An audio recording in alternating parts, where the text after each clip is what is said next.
What's going on, guys? Okay, so one of the big things that a lot of people seem to be liking in my tracks is that snare, that tom snare that just kind of hits you right in the chest. And so actually in this tutorial I'm going to go ahead and teach y'all how to make it. And the thing about it is it's really not as hard as everybody makes it out to be. It's actually really easy. It doesn't take a part 2 or a part 3 of a video trying to show you how to put a tom in a 909 snare, and I mean, I've seen the Mavericks tutorial and it's really great, and it's really detailed and he does a really good job at what he does. But there is such an easier way to do it, and so this is what I'm going to show you how to do. And what I mean by that tom snare that hits you in the chest, if you aren't aware already, is here's an example from a new drum step track I'm working on.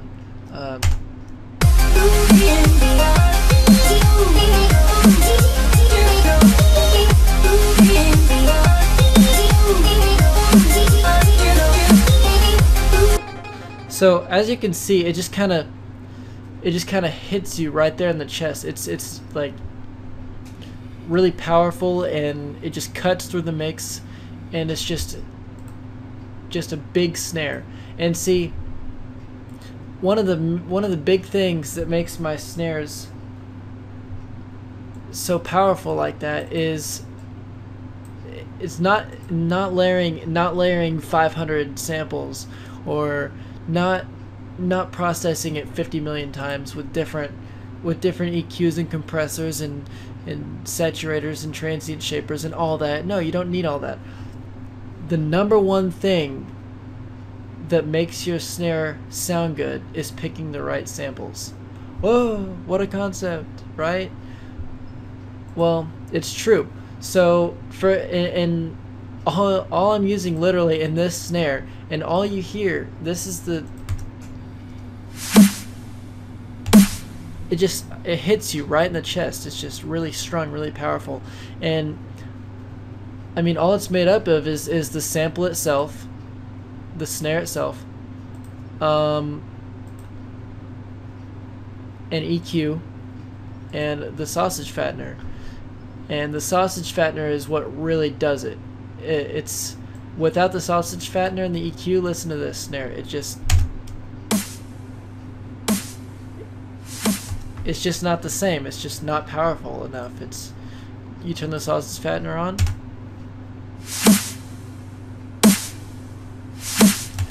it sounds better. It sounds way better, actually. But you notice whenever you listen to this one, the high end, it's a little bit too high endy. There's too much noise going on.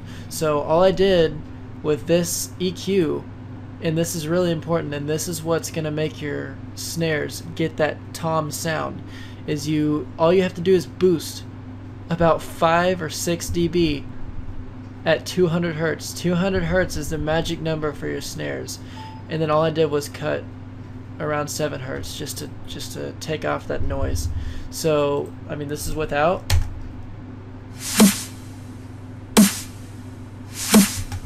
You still kind of hear it, but the tom is there, the tom sound is there, but you want to make it more apparent. So duck the highs and boost at 200 hertz, and then all of a sudden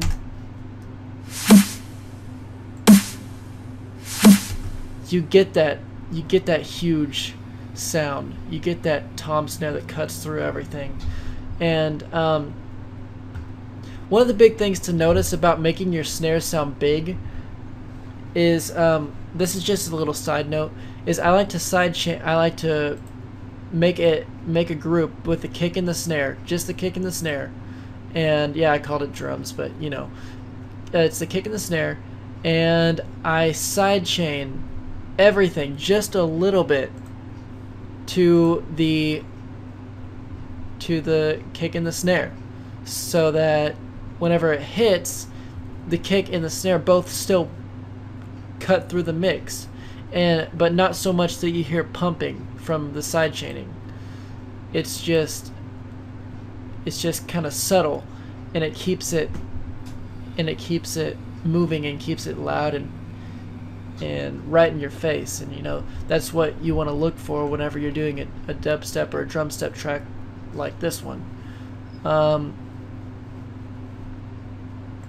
But yeah, like I said earlier, it's all in picking your snares, picking the right samples all the time. And yes, a lot of them can come from Vengeance.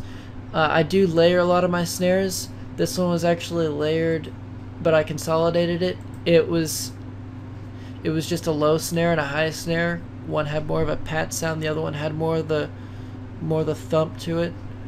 And so I just kind of put those together and I compressed them, and I mean that doesn't really have much to do with getting the tom sound.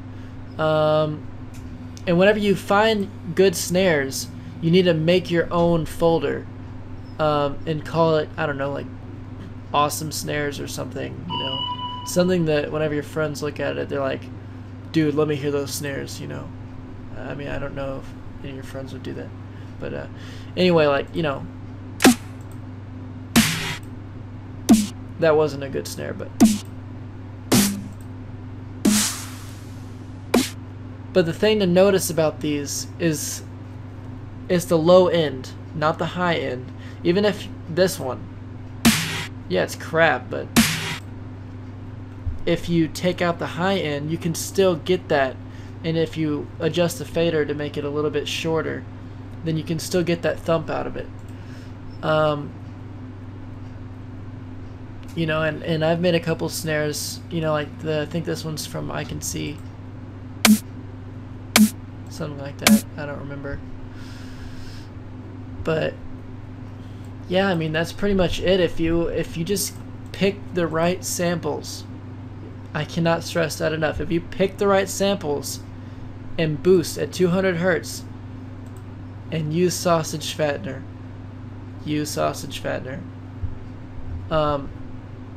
ducking a little bit on the high end is what makes the tom a little bit more clear.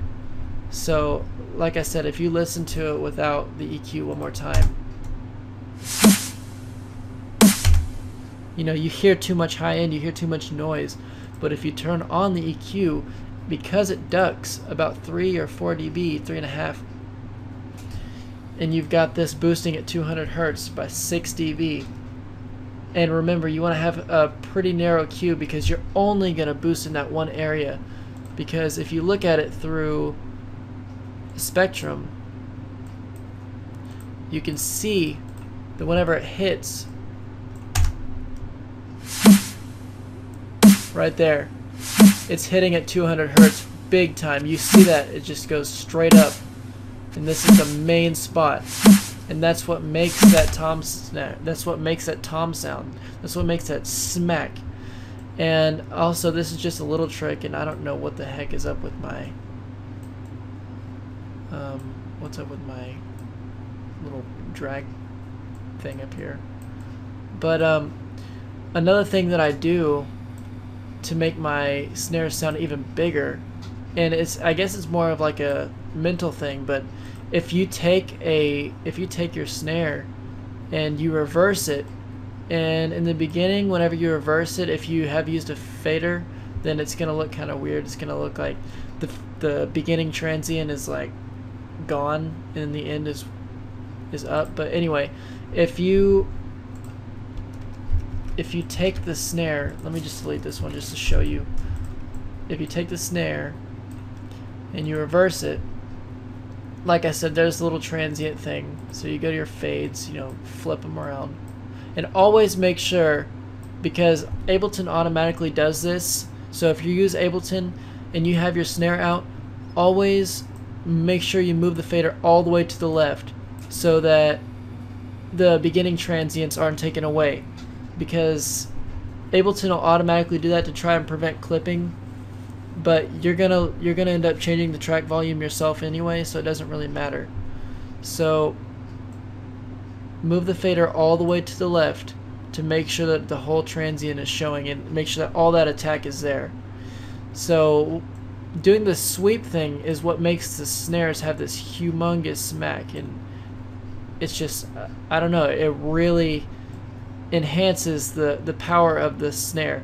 And you don't want to do something like this.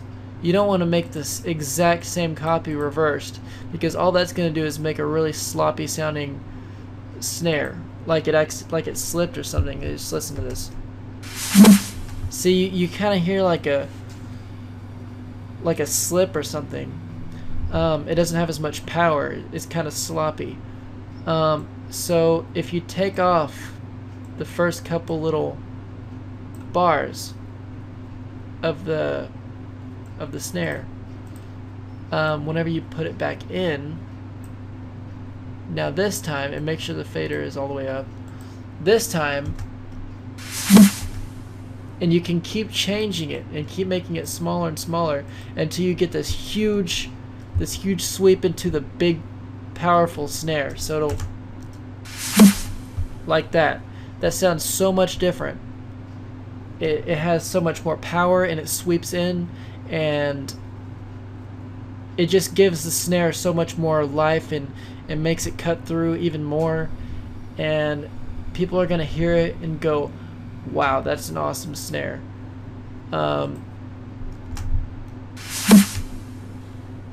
And I mean, yeah, literally that's all it takes. Okay, well, I mean, that's about it. So in the next video, I'll probably teach you how I go about making my kicks or something. So definitely subscribe, or you know, whatever. And what I'm actually gonna do for you guys is, or for you guys that like my video, I'm gonna post a pack in the description of a bunch of good sounding snares, because a lot of people on YouTube, they're like, oh yeah, here, download this sample pack of all these awesome Skrillex snares. They're really awesome, they're really great. Skrillex. And so you're like, oh my god, Skrillex, and then you go click on it and you go download it, and even if you comment, you're like, oh my god, I hate Skrillex, he sucks, you download that pack anyway, because you're like, you know, deep down you want to sound like Skrillex. So you go and download that pack, and then you go and open your DAW, and you're like, yeah, Skrillex, and then you go and drag the snare in, and it's like, psh, or it's like, pat, or something like that, and then you get depressed and cry yourself to sleep. But it's okay, because I'm here for you, and I know how you feel. So I'm gonna post a pack of snares that I honestly truly think sound decent, that I think sound good, or snares that I use.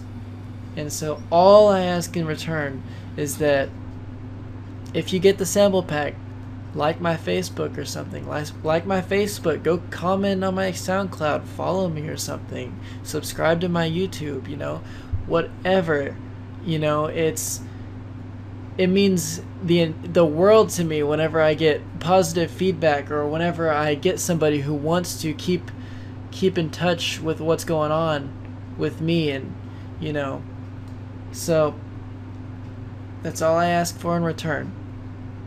So go download that sample pack, or go download those snares, go throw them in your DAW, and then be happy and make an awesome song, and then share it with me so I can listen to it and go, wow, I suck now.